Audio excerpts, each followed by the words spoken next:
सोनम वांगचूक प्रकरणात हुकुमशाही सुरू आहे. लोकशाहीची हत्या करण्याचं काम सरकार करतंय. नाना पटोले यांनी केंद्र सरकारवरतीही टीका केली आहे. सोनम वांगचूक प्रकरणात हुकुमशाही सुरू आहे अशी टीका आता नाना पटोले यांनी केली आहे. पण सोनम वांगचूकच्या प्रकरणामध्ये जे काही झालं हे खऱ्या अर्थानं देशामध्ये जे हुकुमशाही जी आपण जे म्हणतो ती हुकुमशाही आता देशामध्ये सुरू झालेली आहे.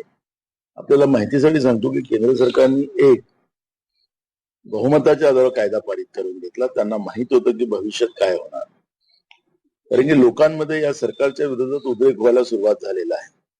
जसं हुकुमशाह वागतात तशा पद्धतीचं नरेंद्र मोदीचं सरकार वागताना आपण देशामध्ये पाहिलेलं आहे. हा खऱ्या अर्थानं लोकशाहीची हत्या करण्याचं काम नरेंद्र मोदीच्या सरकारने केलेलं आहे. आदिवासी विकास मंत्री अशोक उईके मेळघाट दौऱ्यावर आहेत. आरोग्य, शिक्षण यासह रोजगार समस्येचा आढावा घेतलाय.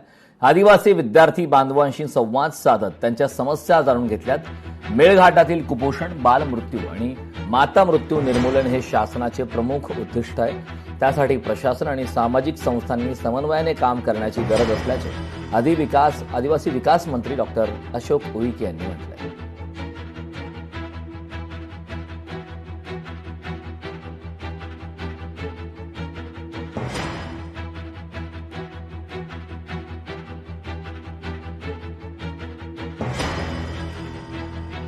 आदिवासी विकास मंत्री अशोक उईके यांनी या संदर्भातली प्रतिक्रिया दिली. आरोग्य, शिक्षण आणि रोजगार समस्येचा यावेळी त्यांनी आढावा घेतलाय.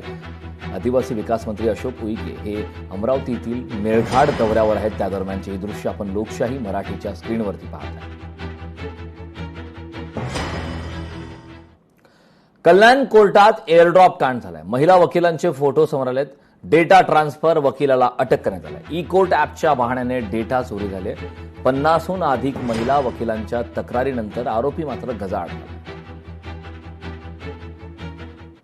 मागच्या वर्षी म्हणजे 1 वर्ष झाला आता मी सर्वात प्रथम त्याच्या विरुद्ध त्यांनी मला कल्याण कोर्टामध्ये धमकी दिली होती की माझं नाही ऐकलं तर मी तुला कोर्टामध्ये परिसरामध्ये फिरू देणार नाही, प्रॅक्टिस करू देणार नाही.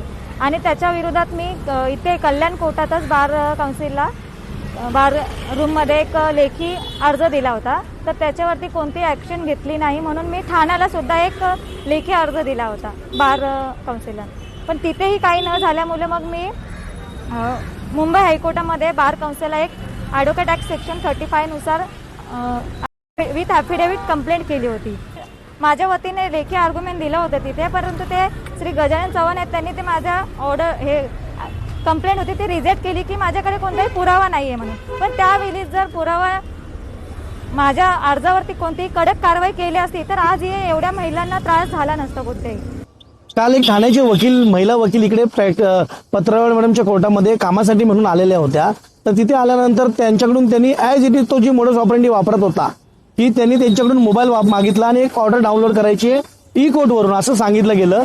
आणि त्यांच्याकडून मोबाईल घेतल्यानंतर त्यांनी त्यांच्या मोबाईलमधून 5-10 मिनिटांमध्ये ते एअर ड्रॉप नावाचं एक ॲप आहे जे ॲपल फोनमध्ये वापरलं जातं. ते त्या ह्याच्यामधून ॲपमधून त्यांनी त्यांच्या मोबाईलमधून 2 फोटो घेतले होते. परंतु कालपर्यंत 21 मुली समोर होत्या. आज जवळजवळ 45 ते 50 मुली आणि काही क्लायंट जे वकिलांचे पक्षकार आहे त्यांच्याकडून पण त्यांनी अशा प्रकारचं कृत्य करून मोबाईल घेतलेले आहे. लोकशाही मराठी ऐका, पहा, जागरूक रहा.